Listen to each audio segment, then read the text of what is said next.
Assalamualaikum warahmatullahi wabarakatuh. Kami dari kelompok 9, perkenalkan nama saya Elsa Nurfadilah sebagai moderator dan perkenalkan teman saya Fitri Afriani Munaria sebagai pemateri.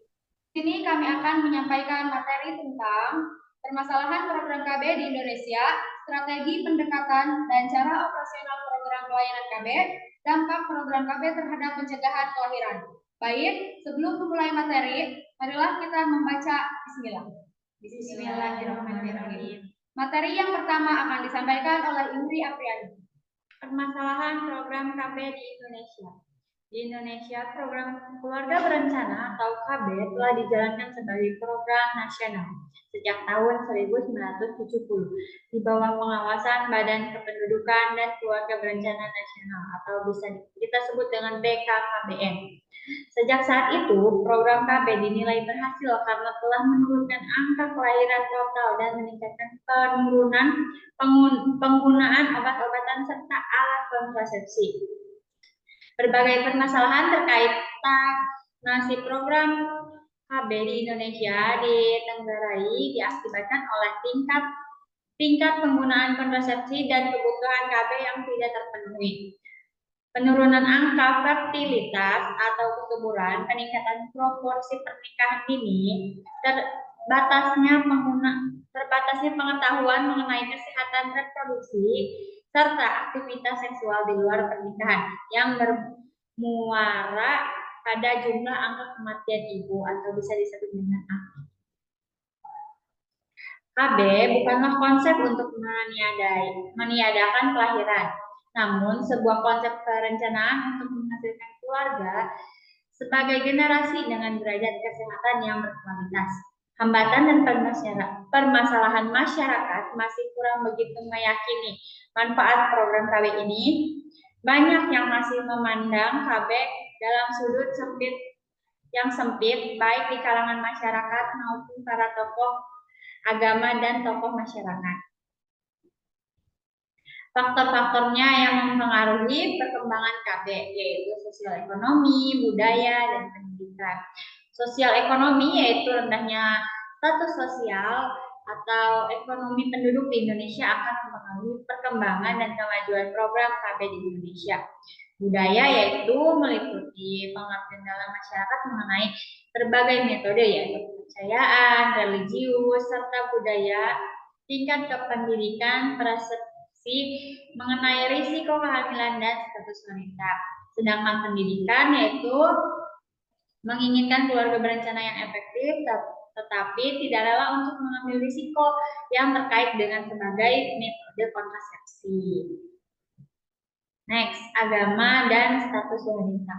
Di berbagai daerah, kepercayaan religius dapat mempengaruhi klien dan dalam memilih metode pemilihan kontrasepsi mereka pada KB alami. Walaupun agama Islam tidak melarang untuk kontrasepsi secara umum, para akseptor wanita mungkin mendapatkan bahwa pola pendarahan yang tidak teratur yang disebutkan sebagai metode hormonal akan sangat sulit, serta mereka selama haid mereka dilarang bersembahyang. Lalu status wanita yaitu mempengaruhi kemampuan mereka memperoleh dan menggunakan berbagai metode kontrasepsi. Daerah-daerah yang status wanitanya meningkat, sebagian wanita memiliki pemasukan yang lebih besar untuk membayar metode-metode yang lebih mahal, serta memiliki lebih banyak suara dan mengambil keputusan. Baik, akan dilanjut oleh pemateri yang kedua. Selanjutnya ada strategi pendekatan pelayanan KB, yaitu yang pertama, pendekatan kemasyarakatan. Diarahkan untuk meningkatkan dan menggalakkan peran serta masyarakat yang dibina dan dikembangkan secara berkelanjutan. Yang kedua, pendekatan koordinasi aktif, mengkoordinasikan sebagai pelaksanaan program KB dan pembangunan keluarga sejahtera, sehingga dapat saling menunjang dan mempunyai kekuatan yang sinergi dalam mencapai tujuan dengan menerapkan kemitraan sejajar. Selanjutnya, pendekatan integratif, Memadukan pelaksanaan kegiatan pembangunan agar dapat mendorong dan menggerakkan potensi yang dimiliki oleh semua masyarakat, sehingga dapat menguntungkan dan memberi manfaat pada semua pihak. Yang selanjutnya adalah pendekatan kualitatif. Meningkatkan kualitas pelayanan baik dari strategi pemberi pelayanan dan penerima pelayanan sesuai dengan situasi dan kondisi. Selanjutnya, pendekatan kemandirian. Memberikan peluang kepada sektor pembangunan lainnya dan masyarakat yang telah mampu untuk segera mengambil alih peran dan tanggung jawab dalam pelaksanaan program KB nasional. Pendekatan 3 dimensi. Strategi 3 dimensi program KB sebagai pendekatan program KB nasional, di mana program KB tersebut atas dasar survei pasangan usia subur di Indonesia terhadap ajakan KIE. Selanjutnya ada cara operasional program pelayanan KB. Yang pertama adalah pelayanan komunikasi, informasi, dan edukasi. Pelayanan komunikasi, informasi, dan edukasi dilakukan dengan memberikan penerangan konseling, advokasi, penerangan kelompok atau penyuluhan, dan penerangan massa melalui media cetak ataupun elektronik. Dengan penerangan, motivasi diharapkan meningkatkan sehingga terjadi peningkatan pengetahuan, perubahan sikap, dan perilaku masyarakat dalam ber-KB. Melalui pendewasaan, usia perkawinan, pengaturan kelahiran, pembinaan ketahanan keluarga, peningkatan kesejahteraan keluarga, sehingga tercapai norma keluarga kecil, bahagia, dan sejahtera, atau yang disebut NKKBS. Yang kedua yaitu ada pelayanan kontrasepsi dan pengayoman peserta KB. Dikembangkan program reproduksi keluarga sejahtera. Para wanita, baik sebagai calon ibu, merupakan anggota keluarga yang paling rentan mempunyai potensi yang besar untuk mendapatkan KIE dan pelayanan KB yang tepat dan benar dalam mempertahankan fungsi reproduksi. Reproduksi sehat sejahtera adalah suatu keadaan sehat, baik fisik, mental, dan kesejahteraan sosial secara utuh pada semua hal yang berhubungan dengan sistem dan fungsi serta proses reproduksi. Bukan hanya kondisi yang bebas dari penyakit dan kecacatan, serta dibentuk berdasarkan perkawinan yang sah, mampu memenuhi kebutuhan hidup spiritual dan material, bertakwa kepada Tuhan Yang Maha Esa, memiliki hubungan yang serasi, selaras, dan seimbang antar anggota dan antar keluarga dengan lingkungan. Yang ketiga adalah peran serta masyarakat dan institusi.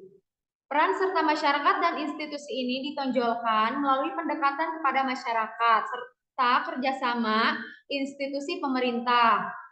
Contohnya Dinas Kesehatan seperti BKKBN, rumah sakit, dan puskesmas. Yang keempat adalah pendidikan KB. Melalui jalur pendidikan, contohnya ke sekolah dan pelatihan, baik petugas KB, bidan, ataupun dokter, berupa pelatih konseling dan keterampilan. Materi yang ketiga akan disampaikan oleh Uun Unaria. Dampak program KB terhadap pencegahan kelahiran.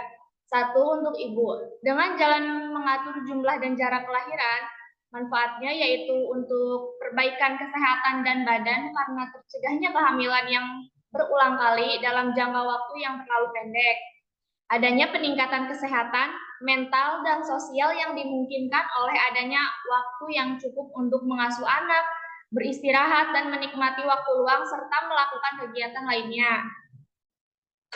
Manfaat untuk anak, yaitu anak-anak yang dilahirkan dapat tumbuh secara wajar.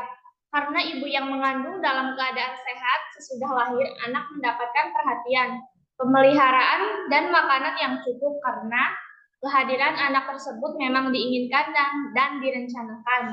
Untuk anak-anak yang lain, memberi kesempatan kepada anak agar perkembangan fisik lebih baik dari setiap anak, memperoleh makanan yang cukup dari sumber yang tersedia dalam keluarga.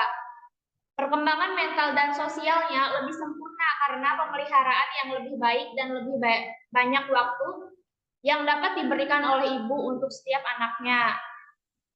Perencanaan kesempatan pendidikan yang lebih baik dari sumber-sumber pendapat keluarga tidak habis untuk mempertahankan hidup semata-mata.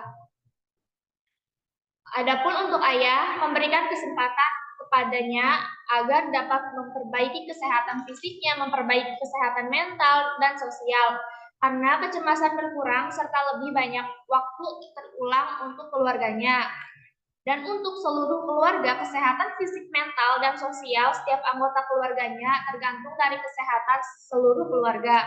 Setiap anggota keluarganya mempunyai kesempatan yang lebih untuk memperoleh pendidikan.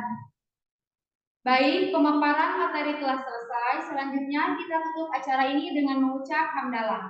Alhamdulillahirabbil alamin. Sekian dari kelompok kami. Wassalamualaikum warahmatullahi wabarakatuh.